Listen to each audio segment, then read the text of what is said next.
My study is on how the influence of both market-specific factors and stock-specific factors can have influence on the retail equity investor sentiment. Investor sentiment has been a subject of interest in financial literature, and then this starts from basically a lot of data like reviews available.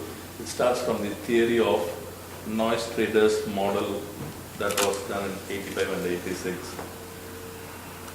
Research, when compared to other like countries like US, both Ghana and India, on behavioral finance it's at the infancy.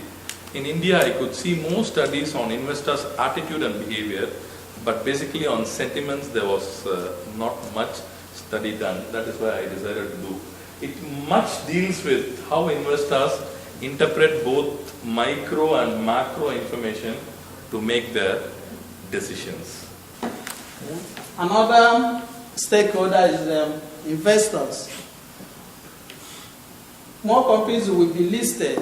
They feel that yes, this acceptance of our international accounting standard will give more investors the opportunity, okay, to invest in the stock market, in the sense that these companies will have the opportunity to list in all the stock markets around the world, thereby exposing themselves to more investors who will be interested in investing in their company. Also, they feel that it's less burden on extra cost and the effort required to report their financial information by utilizing different country accounting standards. Okay. All these stakeholders, they are relating to the cost that will be reduced if international accounting standard is accepted and adopted. As you see, we have a trend. We have a growth trend, meaning that it keeps going. It's not even dropping down. So that shows that there's a lot of prospects on ways to join. So the key thing now is for most developing countries to be able to join the moving trend. Because if they will be able to join the moving trend, then there will be a lot of improvement in the e-commerce world. Because right now, most developing countries are still having issues on where to connect to the internet or where to interact with other global folks. But looking at this will tell you that if you really want to get acquainted with the business trend, then you need to be able to incorporate and use those platforms.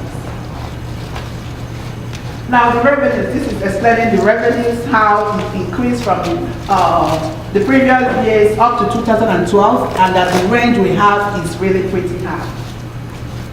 I don't know whether it applies globally. If anyone here does the same thing in United States, the customer might feel that someone has been attacking his personal privacy. But basically, customers are human beings with their own emotions, with their perceptions and a touch-feel concept. Nowadays, the e-commerce theories have been derived a lot. In our Asia-Pacific countries also, they have been developing faster. But there are bifurcation in purchasing the products by internet. If I have to buy a home even, now all the details of the home, the displays, the photographs are there on internet. But I won't purchase a home just by going through the internet. But if I want to purchase a pen drive, I just can order to Amazon or eBay So the company should identify that customers' relations cannot be generated only with having the database or only managing it with applying customized softwares. So now manager's role has been changed as leader manager.